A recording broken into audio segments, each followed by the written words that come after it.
Hey guys and gals, this is Kaylee King from the Student Success Center, here today to talk about a skill that a lot of students have trouble with coming, number one, into college as a freshman and also in your subsequent years here at USC. Obviously, as I've written on the board, this skill is time management.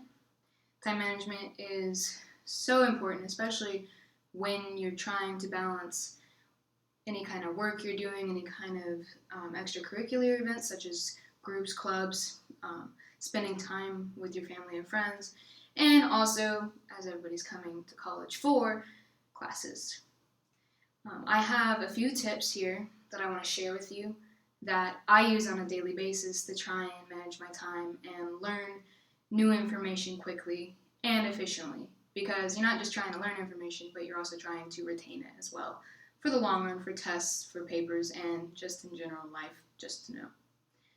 So we'll start with what you can do before class. Usually what I do is if I have notes that the professor has given me or if I have the textbook, I will skim over those notes or I'll read in the textbook the information that we'll be learning during lecture before we learn it. This usually takes about maybe 5 to 10 minutes, and the main point isn't to memorize it so much as it is to just familiarize yourselves with the words and the overarching concepts. Some benefits include helping, again, with familiarity. When you're in lecture, you won't have to learn these new words. You kind of already know where they sit in the story that your professor is trying to tell you. Also to help with retention, because this will be the second time you've seen the words and concepts instead of the first. Also, it'll help you follow, again, the lecture more easily, so you'll be able to listen instead of trying to write down these new words. You'll have already seen them or have read about them in some sort of fashion. In this way, you'll be able to familiarize yourself, be able to retain the information that you've seen previously, and be able to follow the story that your professor is giving you. During class, it's a good idea if your professor asks you guys questions. It's a good idea just to answer it if you even have the slightest clue about it. If you're wrong, you're wrong. If you're right, you're right. And there's benefits to being both right and wrong. And I'll tell you the benefits right now. Number one, again, it helps with retention. You're repeating the information, so you're solidifying these links between old and new concepts. And if you're right, again, it'll help just solidify it. It'll help you you're repeating the information. And if you're wrong, it allows your professor to be able to go, okay, you're wrong, here's the correct answer. That way, when you're taking a test, you can remember, oh, I was wrong on that.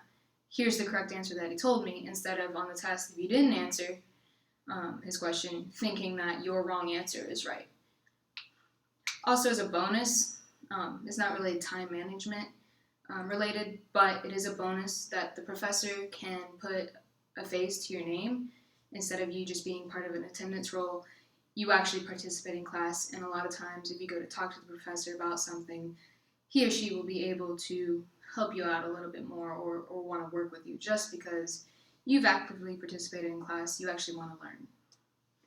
Lastly, after class, I usually try and connect new information that I've learned with any kind of past knowledge, whether that be past experiences using that knowledge or units past or tests that we had earlier, or even classes. A lot of times, especially with me as I'm a biology major, my classes, as they get harder and harder, they kind of build on top of just the underlying, okay, Bio 101, this is the main information, you just kind of build on top of it. So if you can remember the main information, you can more easily build your information that you're learning new.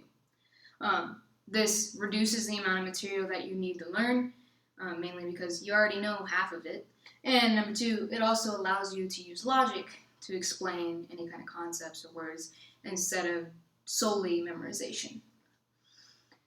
Obviously, there are a lot more skills that you could use to help with your time management, but these are just 3 that I use on a daily basis that I think would help you guys in the long run. Thank you for listening. This is Kaylee King, and I am out.